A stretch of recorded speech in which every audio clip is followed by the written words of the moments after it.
Kayo po ba mga bossing ko ay isa sa mga nagnanais na gumawa ng mga pampaswerte para mas higit na lumebel up ang inyong kaswertihan? Meron po ako ituturo sa inyo po mga bossing kagaya po nitong aking hawak na bigas na ito. Ito po ay makakatulong upang sa ganon magtuloy-tuloy ang pasok ng swerte at hindi na po kayo muli mamoblema pa bukod sa inyong sipag at tiyaga. Kasi minsan, masipag naman po tayo, matyaga tayo, hindi nakakalimot magdasal, minsan mapapaisip tayo, ano kayong problema sa akin? Bakit ganun? Bakit lagi na nang walang pera? Ang sipag-sipag ko naman, Diyos ko po, madaling araw, gising ako. Tapos konti lang ang akin itinutulog, pero lubog pa rin sa pagkakautang at kulang pa rin ang aking sinasahod. Laging problema ay pera mga bossing, kaya sasabayan natin ito ng pampaswerte mga bossing sa pamamagitan ng simpleng bigas. Ito mga bossing, ile-level up na natin ang ating turo mga bossing, pangkalahatan na kung saan siya pwedeng ilagay mga bossing. Gawin niyo po ito pinakamaganda Tuesday or Friday.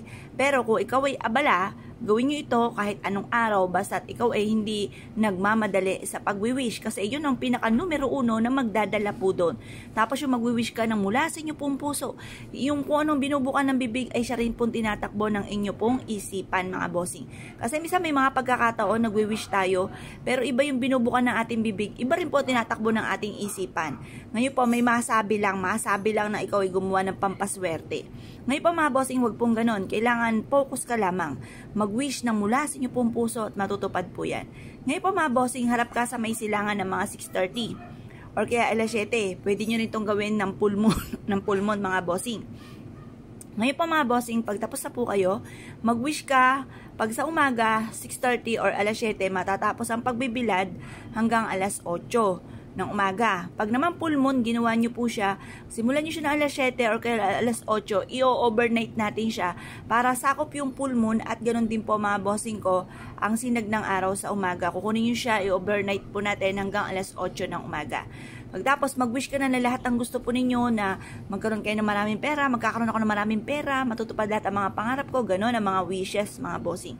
Walang gamit na sana, direct to the point. Pagtapos na po kayo mag-wish, dito sa ating bigas, kunin nyo ito.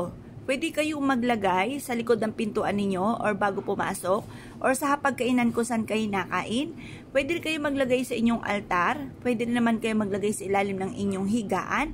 Pwede rin naman kayo maglagay sa inyong pong pitaka, bitbitin. Ang inyong pong bag, pwede rin po bitbitin kahit saan kayo magtungo. Ito po isa sa mga subok na napakaswerte. Basta pag gumawa ka ng ganito mga bossing, kayo po ay ima-mindset nyo na simula na ito ng tagumpay, hindi na kayo mamomoblema patungkol sa pera, simula na po ito ng pag-asenso na matutupad lahat ang mga pangarap, proven po ito. Ngayon po mga bossing, kasi makapangyarihan din ang ating isipan, yung ating salitain. Lagi natin sasabihin mga magaganda at ang mga pangit na salitain ay kakalimutan na. I-mindset na simula na ito ng tagumpay po natin. Kaya kung kayo pinaniwala at naisyo po itong gawin, ay siya mga bossing. Good luck po sa inyo po lahat.